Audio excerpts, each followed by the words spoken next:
Chileans reveled Thursday in the stunning glory and jubilation of a record-setting mine rescue. As the celebration fades, however, several key questions await resolution.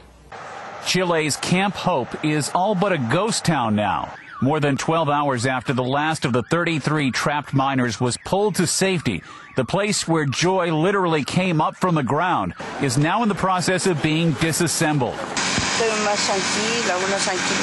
This woman says now that everything is finished, this place is no longer important. For months, though, this was the center of Chile's attention. But now that energy is being focused on what caused all this in the first place. Nunca más en nuestro país. The country's president said those who are responsible will have to assume their responsibility. It's not clear who that will be, but families of 27 of the 33 rescued miners have already filed suit against the owners of the mine. They say the 125-year-old facility had a checkered safety record to begin with, and that it was in violation of safety codes. Meanwhile, some of the miners themselves could leave the hospital as early as Thursday. Nearly all emerged in very good physical health, although their emotional state is still to be determined. Officials had wanted to keep them under observation for 48 hours, but they now say they may be better off at home with their families. It's not clear how they will adjust to their newfound fame. Some may even want to return to the mines, just not this one, which the country's president has promised will be closed for good. Ed Donahue, The Associated Press. Lenders seized more homes this summer than in any 3-month stretch since the housing market went bust in 2006. But many foreclosures may be challenged in court because of allegations that banks evicted people without reading the documents. Lenders seized more homes this summer than in any 3-month stretch since housing went bust in 2006.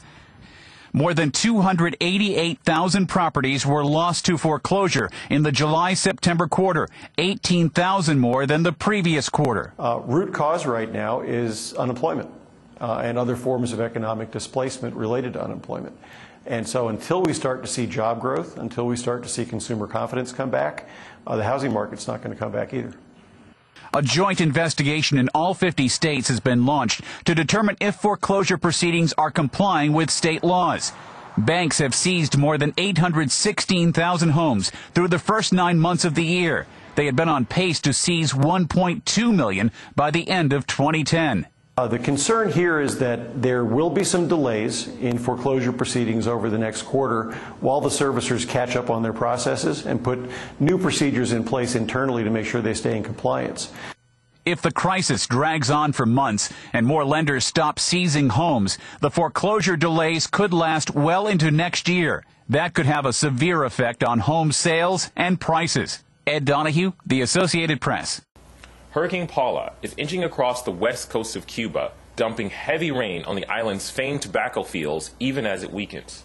Hurricane Paula is inching across Cuba's coast. The storm has weakened, but it is still dumping rain on the western parts of the island. Forecasters say the Category 1 storm will weaken to a tropical storm by the end of the day Thursday. The storm largely spared Mexico's Yucatan Peninsula, and predictions show Paula will turn inland and miss the Florida Keys. Still, the storm is expected to bring big waves and lots of rain to Cuba, with current sustained winds of about 75 miles per hour. Noel Waghorn, The Associated Press.